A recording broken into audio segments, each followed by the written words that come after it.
ಹಾಕಿದ್ದ ದೊಡ್ಡ ಚಿನ್ನದ ಸರ್ವನ ವಾಪಸ್ ಕೊಟ್ಟ ಗಿಲ್ಲಿ ನಟ. ಕಾರಣವೇನು ಗೊತ್ತಾ? ಗಿಲ್ಲಿ ನಟ ಮನಸ್ಸು ಬಿಚ್ಚಿ ಮಾತನಾಡಿದ್ದಾರೆ. ತಮ್ಮ ಮನದಲ್ಲಿ ನಡೀತಿರೋ ತೊಳಲಾಟ ಏನು ಅನ್ನೋದನ್ನ ಹೇಳಿಕೊಂಡಿದ್ದಾರೆ. ಮನೆಯಲ್ಲಿ ಇದ್ದಾಗ ಇರೋ ವಿಚಾರ ಬೇರೆ, ಆದ್ರೆ ಅಸಲಿ ಸತ್ಯ ಹೊರಗೆ ಬಂದ್ಮೇಲೆ ಗೊತ್ತಾಗಿದೆ. ಆದ್ರೆ ಈಗ ಚಾಲೆಂಜ್ ಅಂತ ಇರೋದು ಮುಂದೆ ಏನು ಅನ್ನೋದೇ ಆಗಿದೆ. ಅದನ್ನೇ ಯೋಚನೆ ಮಾಡ್ತಿದ್ದೇನೆ. ಹಾಗೆ ಬಂಗಾರದ ಅಂಗಡಿಗೆ ಹೋಗಿದ್ದಾಗ ಒಂದು ಶಾಕ್ ಆಯ್ತು. ಕೊರಳಲ್ಲಿ 2 ಚೈನ್ ಹಾಕಿದರು, ಬೆರಳಿಗೆ ಉಂಗುರ ಹಾಕಿದ್ರು. ಆದ್ರೆ ಇದೆಲ್ಲ ನನಗೇನಾ ಅನ್ನೋದು ತಿಳಿಲೇ ಇಲ್ಲ. ಇದು ನನಗೆ ಕೊಟ್ಟಿದ್ದಾರಾ ಅಂತಲೂ ಕನ್ಫ್ಯೂಸ್ ಇತ್ತು.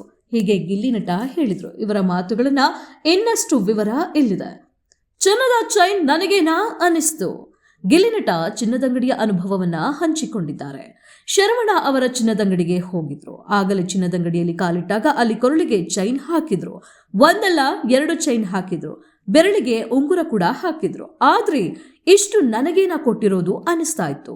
ಚಿನ್ನ ಕೊರಳಿಗೆ ಹಾಕಿದಾಗ, ಉಂಗುರ ಹಾಕಿದಾಗ ಖುಷಿನೂ ಆಯ್ತು, ಶಾಕ್ ಕೂಡ ಆಯ್ತು. ಇಷ್ಟೊಂದು ಚಿನ್ನ ಹಾಕಿದ್ರೆ ಏನ್ ಹೇಳೋಕ್ಕಾಗತ್ತೆ?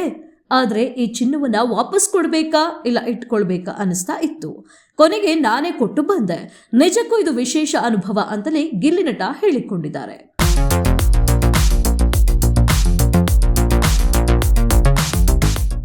ಗಿಲ್ಲಿ ನಟನಿಗೆ ಮುಂದೇನು ಅನ್ನೋ ಕನ್ಫ್ಯೂಷನ್. ಗಿಲ್ಲಿ ನಟನಿಗೆ ಕನ್ಫ್ಯೂಷನ್ ಇತ್ತು. ಮುಂದೇನು ಮಾಡಬೇಕು ಅಂತ ತಿಳಿತಾನೆ ಇಲ್ಲ. ಡೈರೆಕ್ಷನ್ ಮಾಡಬೇಕಾ ಇಲ್ಲ ನಟನೆಯಲ್ಲಿಯೇ ಮುಂದುವರಿಯಬೇಕಾ ಅನ್ನೋದು ಗೊತ್ತಿಲ್ಲ. ಆದ್ರೆ ಬಿಗ್ ಬಾಸ್ ಮನೆಯಿಂದ ಬಂದ್ಮೇಲೂ ಇನ್ನು ಅದೇ ಹ್ಯಾಂಗ್ ಓವರ್ ಅಲ್ಲಿಯೇ ಇದ್ದೇನೆ. ಅಲ್ಲಿಂದ ಹೊರಗೆ ಬರೋಕೇನೆ ಆಗ್ತಿಲ್ಲ. ಏನು ಮಾಡೋದು ಅಂತ ಗೊತ್ತಾಗ್ತಿಲ್ಲ ಅಂತಲೂ ಗಿಲ್ಲಿ ನಟ ಹೇಳಿಕೊಂಡಿದ್ದಾರೆ. ಶಿವಣ್ಣ, ಸುದೀಪ್ ಕಿವಿ ಮಾತನ್ನ ಕೊಟ್ಟಿದ್ದಾರೆ ಗಿಲ್ಲಿ ನಟನಿಗೆ. ಶಿವರಾಜ್ ಕುಮಾರ್ ಅವರು ಕಿವಿ ಮಾತು ಹೇಳಿದ್ದಾರೆ. ನೀನು ಹೇಗಿದ್ಯೋ ಹಾಗೆ ಇರು, ಒಂಚೂರು ಬದಲಾಗ್ಬೇಡ. ಈ ಒಂದು ಯಶಸ್ಸನ್ನ ಸರಿಯಾಗಿಯೇ ಹ್ಯಾಂಡಲ್ ಮಾಡು, ಹಾಳು ಮಾಡಿಕೊಳ್ಬೇಡ ಅಂತ ಶಿವಣ್ಣ ಹೇಳಿದ್ದಾರೆ.